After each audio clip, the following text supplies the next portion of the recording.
यह कहानी एक छोटे से गांव के व्यक्ति रमेश की है।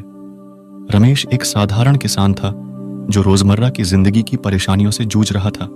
उसकी दिनचर्या में कभी कोई विशेष खुशी या संतोष नहीं था। हर रोज वह सुबह उठता, खेत में काम करता और दिन के अंत में थका हारा अपने घर लौटता। रमेश की जिंदगी में एक ऐसा मोड़ आया जब उसके गांव में एक साधु महात्मा आए। वह साधु गांव के पास ही एक पेड़ के नीचे ध्यान में लीन रहते थे। उनकी शांति और आत्मिक आभा से प्रभावित होकर रमेश ने उनसे मिलने का निश्चय किया। एक दिन वह साधु के पास गया और उनसे पूछा, महाराज, मैं अपने जीवन में शांति और संतोष पाना चाहता हूं, लेकिन मुझे नहीं पता कैसे। साधु मुस्कुराए और बोले, रमेश, शांति और संतोष तुम्हारे भीतर ही है। इसे पाने के लिए तुम्हें अपने मन को शांत करना होगा। ध्यान करो और अपनी अंतरात्मा की आवाज सुनो।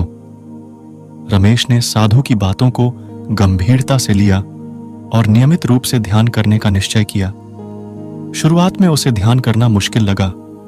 उसके मन में ढेर सारे विचार आते और वह ध्यान में स्थिर नहीं हो पाता था। लेकिन साधु ने उसे सिखाया कि कैसे वह धीरे धीरे अपने मन को नियंत्रित कर सकता है। रोज रमेश थोड़ा थोड़ा करके ध्यान करता गया।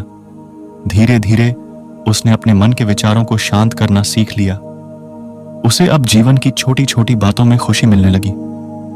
खेतों में काम करते समय भी उसे ध्यान में लगे रहने का अनुभव होने लगा। वह महसूस करने लगा कि उसके भीतर एक गहरी शांति और संतोष है जो कभी भी कम नहीं हो सकता। समय के साथ रमेश के जीवन में बहुत बदलाव आया। उसकी सेहत में सुधार हुआ, उसकी सोच सकारात्मक हो गई और वह अब छोटी छोटी बातों पर गुस्सा नहीं होता था। गांव के लोग भी रमेश के इस बदलाव से प्रभावित हुए और उन्होंने भी ध्यान करना शुरू किया।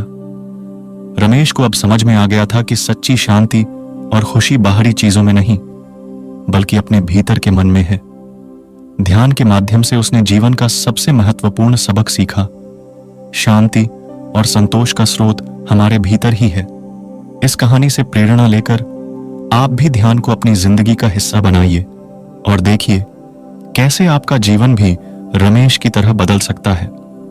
ध्यान की शक्ति से आप अपने भीतर की शांति और संतोष को जागृत कर सकते हैं और जीवन की हर परिस्थिति में खुश रह सकते हैं।